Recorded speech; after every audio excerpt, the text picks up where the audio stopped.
আপনাদের সামনে পবিত্র আলামিল হাকিম থেকে তাফসির পেশ করবেন বাংলাদেশ জামায়াতে ইসলামী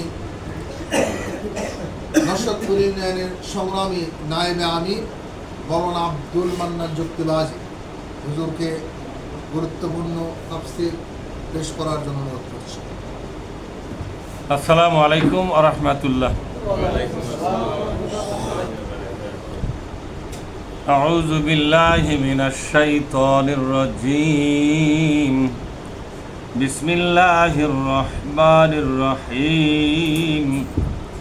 قل هو القادر على أن يبعث عليكم عذابا من فوقكم أو من تحت أرجلكم أو يلبسكم شيعا ويذيق بعضكم بأس بعض انظر كيف نصرف الآيات لعلهم يفقهون।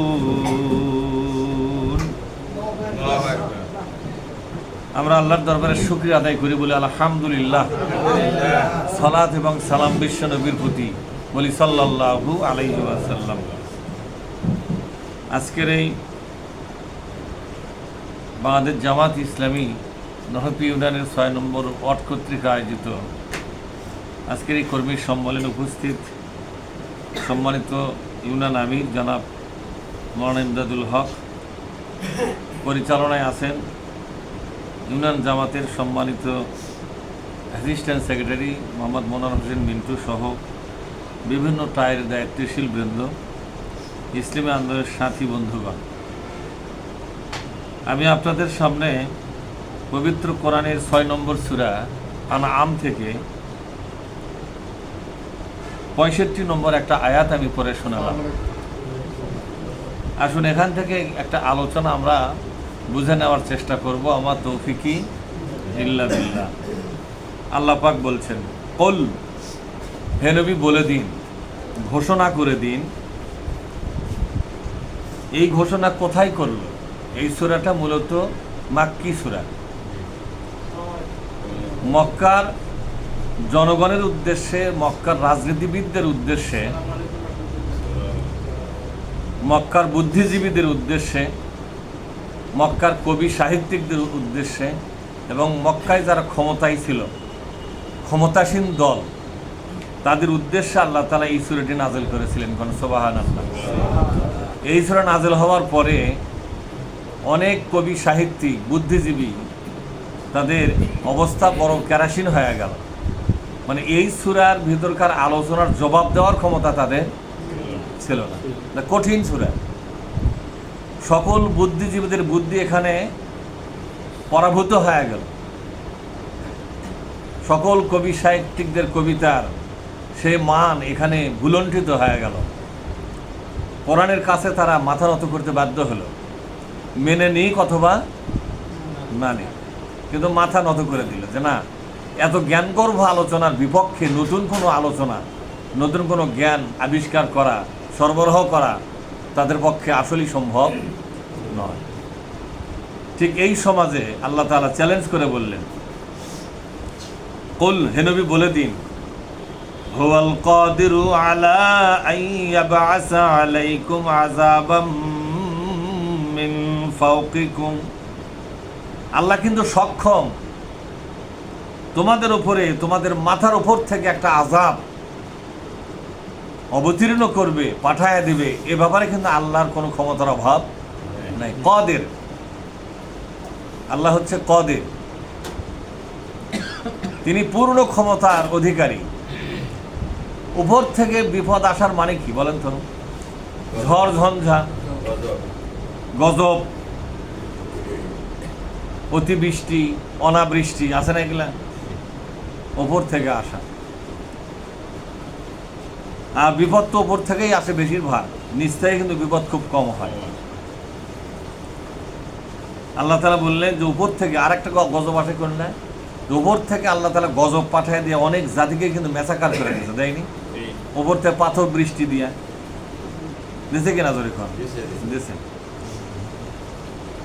আল্লাহ তাআলা বললেন যে হে নবী ঘোষণা করে দিন, তোমরা এই সৌদি আরবে বিশ্বনবী এবং তার সাহাবাগণ যে আন্দোলন পরিচালনা করতেছে, সে আন্দোলনকে ঠেকাবার জন্য তোমরা যে জঘন্য পন্থা অবলম্বন করেছো, আল্লাহ তাআলা যদি মনে করে যে তোমাদেরকে আসলে ম্যাসাকার করা দরকার, যদি এই ম্যাসাকারটা শুরু করে, এ ব্যাপারে কি আল্লাহ কারো কাছে শক্তি ধার করবে? আল্লাহ বলছেন হুয়াল কাদির, এ ব্যাপারে আল্লাহ তাআলা পূর্ণ ক্ষমতার অধিকারী। আও মিন তাহাতি আরজুলিকুম, অথবা তোমাদের পায়ের তল থেকে অনেক বিপদ তোমাদেরকে দিয়ে দেবে। পায়ের তলের বিপদ হচ্ছে আপনার জমিন থাকবে, কিন্তু জমিনে তেমন একটা ভালো ফসল হবে না। পায়ের তলের বিপদ আছে না? জমিনের বরকতটাকে উঠায় নেওয়া হবে। ফসল লাগাবে কিন্তু ফসল হবে না।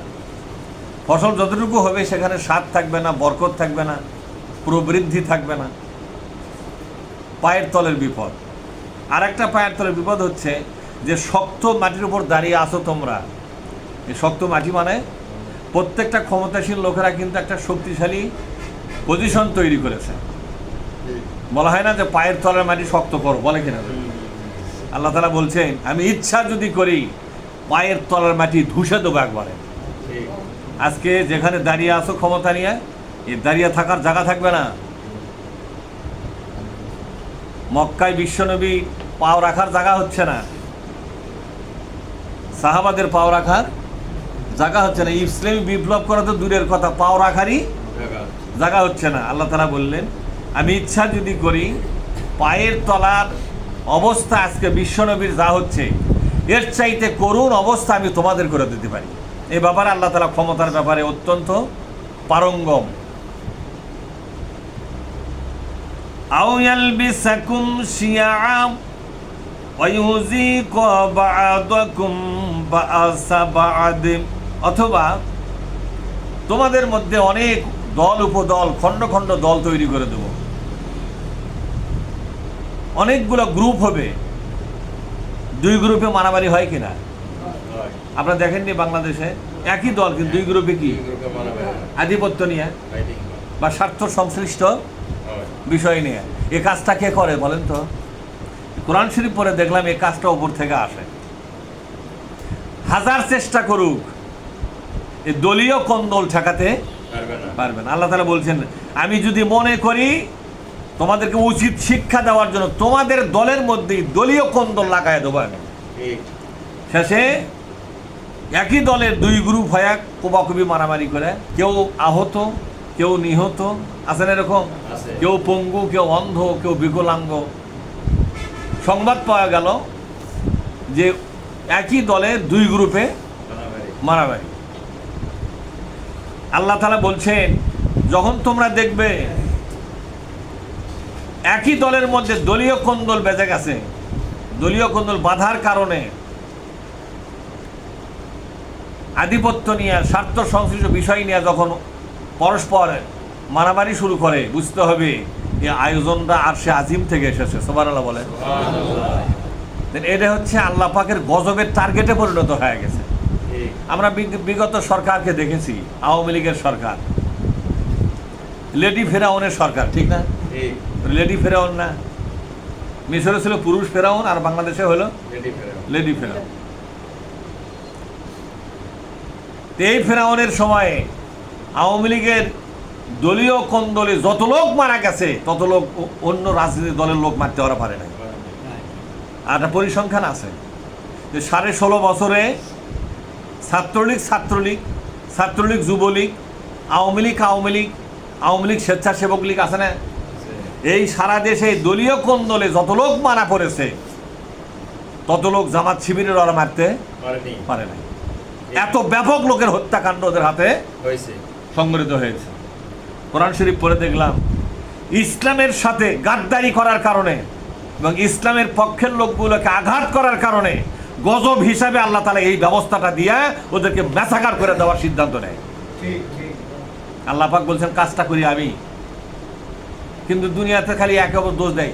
ওরই জন্যই ক্যাসাল লাগছে, ওরই জন্যই ক্যাসার লাগছে, ওর এই কথার জন্যই কিন্তু ক্যাসার লাগলো, ওর এই কথার জন্যই কিন্তু ক্যাসার লাগলো, এটা কিন্তু ওরা নিজেরা বলে, কিন্তু আসল ব্যাপারটা কোথায় হয়েছে কথা কয় না। আসল ব্যাপারটা কোন জায়গাতে আছে?